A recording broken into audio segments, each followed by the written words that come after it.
il y a quelque chose qui flingue ton alimentation et c'est très discret, c'est coincé dans ton alimentation et non, c'est pas le gras, c'est pas les calories, c'est pas le sucre, c'est quelque chose qu'on entend souvent dans les recommandations scientifiques et pour autant, on l'assimile pas forcément parce que c'est compliqué, c'est même très compliqué à mesurer, c'est le sel. Le sel, voilà, on entend manger pas trop gras, sucré et salé. Pour autant, c'est compliqué de savoir combien il y a de sel dans un plat, si on en met trop, si on en met pas assez, parce qu'on entend aussi que quand on est sportif, il faut consommer du sel, parce que sinon, bah, quand on transpire tout simplement, on perd du sodium, donc du sel. Donc il est important bah, d'avoir suffisamment de sel. Les recommandations de l'OMS, il me semble que c'est 5 grammes de sel par jour pour 2 grammes de sodium, parce que 5 grammes de sel correspond à 2 grammes de sodium. Pour autant, qui sait qui mesure ça et enfin, tu vas pas peser ton sel. Et en plus de ça, même si tu pesais ton sel, tu sais pas exactement combien il y a de sel dans chaque aliment. Enfin, c'est hyper compliqué à mesurer. Donc, dans cette vidéo, je vais pas te donner un tutoriel pour calculer exactement combien tu manges de sel par jour parce que c'est, je pense, pas possible. Mais c'est de te donner des pistes, des façons de faire qui vont te permettre de mesurer, enfin pas de mesurer, mais d'estimer à peu près si tu es dans la bonne direction ou pas, et selon ton profil. Donc déjà, si tu es sportif et que tu fais beaucoup de cardio, sache qu'il faut revoir un petit peu à la hausse les quotas de 5 grammes. Donc tu peux aller peut-être jusqu'à 7, 8 grammes par jour. Par contre, si tu n'es pas sportif ou alors que tu fais juste un peu de sport, un peu de musculation ou une fois dans la semaine ou deux fois dans la semaine, reste au niveau des 5 grammes. Et donc, la manière la plus saine, on va dire, de manger sans avoir, enfin en tout cas en ayant un meilleur contrôle sur son sel, sur sa consommation de sel, c'est tout simplement déjà de cuisiner le plus possible. Cuisiner parce qu'en fait, c'est toi qui vas ajouter le sel ou pas. Tu verras dans les plats qui sont déjà cuisinés, des fois tu as marqué sans sel ajouté ou etc., etc. Mais en général, quand tu vas prendre un plat, je sais pas, par exemple, je prends un exemple tout bête, un midi, tu sors du taf et tu vas prendre un plat préparé qui sont des pâtes à la bolognaise tu sais, dans des Tupperware, ou tu manges carrément dehors dans un restaurant, j'en sais rien, une pizza ou quoi. Tu n'as aucune idée du sel qui a été, même dans une salade, tu sais quoi? Tu sais même pas s'ils mettent du sel dans la sauce, j'en sais rien.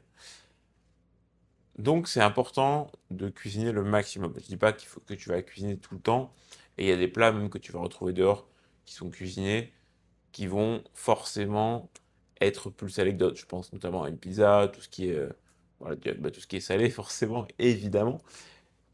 Mais voilà, en gros, l'idée, si tu manges une salade, il y a moins de chances que ce soit salé. Il y a des aliments qui sont plus salés de base. Le poisson est assez salé, bah forcément, il est dans la mer. Tu prends de la morue, je pense que c'est pas mal salé. Et à contrario, des légumes vont être très peu salés. Voilà, ça tu peux te renseigner. Mais encore une fois, plus tu vas manger à la maison, c'est-à-dire chez toi, des plats que toi-même tu cuisines, enfin, plus tu vas avoir un contrôle du sel. Je dis pas que tu vas moins consommer de sel, parce que ça dépend encore une fois à quel point tu as la main lourde sur la salière. Mais encore une fois, tu auras le contrôle là-dessus. Donc, je te conseille vivement de cuisiner, et pour ça, il faut faire des courses. Et justement, juste là, j'ai fait mes courses, et je vais te montrer un peu à quoi ressemblent des courses de quelqu'un qui va cuisiner des aliments bruts, parce que je te conseille vraiment de manger des aliments bruts. Tu vois, là, j'ai une salade, par exemple, donc une laitue, des champignons, qui sont bah, des légumes, des compotes, tu vois, dans des compotes, est-ce qu'on a du sel? Je pense que oui, quand même, un petit peu. Ah non, sodium 0 mg. Donc là, on est vraiment sur 0 g de sel.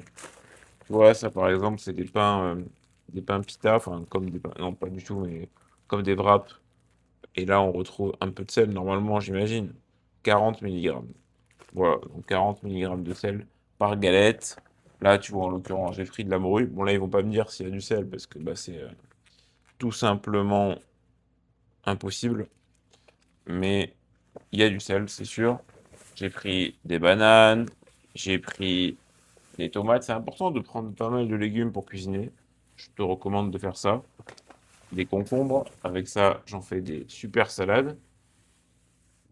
Et puis du skyr juste ici. Donc c'est pas du skyr, mais c'est tout comme du skyr. Et là, on va retrouver par exemple 50 mg de sodium pour à peu près 200 grammes. Et du thon, tiens, je suis curieux de savoir dans le thon combien on a de sel. À mon avis, on en a un petit peu, ouais, 220 milligrammes quand même. Donc tu prends une boîte de thon, c'est 10% de ta consommation de sel journalière, juste dans une boîte de thon. Donc tu vois quand même déjà, ça peut aller très vite. Et pour autant, le thon n'est pas cuisiné. Donc imagine que si tu prends un plat cuisiné avec du thon, ça peut monter hyper rapidement. Et là, on a du lait, donc j'imagine qu'il n'y a pas de sel. Ah, quand même, 100 milligrammes pour 250 millilitres, donc un quart de la bouteille, ceci dit. Voilà pour le premier sac. Et on attaque le deuxième sac où j'ai repris bah, globalement des aliments tout aussi bruts, hein, parce que j'adore les aliments bruts, j'adore cuisiner. Là, c'est du poulet, tout simplement, de la poitrine de poulet, el pollo, comme on dit en espagnol. Ensuite, du vinaigre balsamique pour la sauce et 0 g de sodium là-dedans. Zéro. Là, j'ai pris des brocolis, très forts pour le potassium aussi, parce qu'il y a aussi le potassium qui joue un rôle. Il faut avoir plus de potassium que de sodium. Et en l'occurrence, dans notre alimentation courante, dans la société dans laquelle on vit aujourd'hui, on a beaucoup plus de sodium que de potassium. Et il faut venir inverser cet équilibre. Et c'est en mangeant beaucoup de légumes et de fruits que tu vas retrouver pas mal de potassium en général. Là, j'ai pris des carottes. Pareil, tu vois, je sais pas s'ils mettent Ah, bah voilà, ils mettent le potassium. 273 milligrammes. Bah voilà, parfait. Parfait, comme on dit. Et du sodium, bah, il y en a beaucoup moins, 41 quand même. En fait, il y a du sodium partout, mais il y a aussi du potassium. Et l'idée, c'est d'avoir une consommation plus grosse en potassium qu'en sodium. Après, il faut quand même pas aller dans des extrêmes, ça parce que tu manges beaucoup de potassium que tu peux manger beaucoup de sodium parce que au bout d'un moment, je te dis, tu manges juste trop salé. À part si t'es vraiment un très grand sportif, il faut pas. Ça, c'est du céleri, tu vois. Du bon céleri. Et puis on arrive sur les fruits. Donc là, j'ai pris des poires et des petites pommes. Enfin, des petites pommes qui sont pas si petites finalement. Des pommes, tout simplement. Voilà. Donc je vais te montrer un peu à quoi ressemblent mes courses. Comme ça, tu vois un peu le résultat. Hop, regarde ça. Et ça, c'est beaucoup d'aliments bruts. Il y a très peu d'aliments transformés, comme tu peux le voir. Et pour autant, ben, je me régale avec des bons aliments. Et c'est très important que tu comprennes que en cuisinant, t'as un meilleur contrôle tout simplement sur ce que tu vas bouffer, à la fois sur les calories, le gras, les protéines, tout ce que tu veux. Et en plus de ça, tu vas te régaler parce que c'est toi qui cuisines, donc c'est le fruit de ton travail. C'est Ça te développe aussi une compétence qui est très importante, qui est la cuisine. Dans tous les cas, tu vas cuisiner dans ta vie parce que tu as besoin de manger, à part si tu as 1 million d'euros. Et encore, moi-même, avec 1 million d'euros, je pense que je cuisinerai de temps en temps. Peut-être pas tous les jours, mais voilà, parce que c'est quand même du temps. Mais se payer un chef cuistot ou se payer toujours des repas, bah c'est bien, mais c'est pas tout le temps bien. C'est bien aussi de cuisiner. C'est un moment que tu peux partager avec toi ou avec quelqu'un. Et c'est déjà super cool. Voilà. Je voulais te présenter ça parce que je pense que le sel, en tout cas, c'est vraiment pas assez discuté. En plus, ça amène de la rétention d'eau, donc ça fait que ton corps est moins bien, tu te sens moins bien, tu te sens ballonné. Ça, c'est pas bon pour le cœur, c'est pas bon pour la santé en général, hein. Si le sel, c'est vraiment un truc où il faut faire quand même assez gaffe.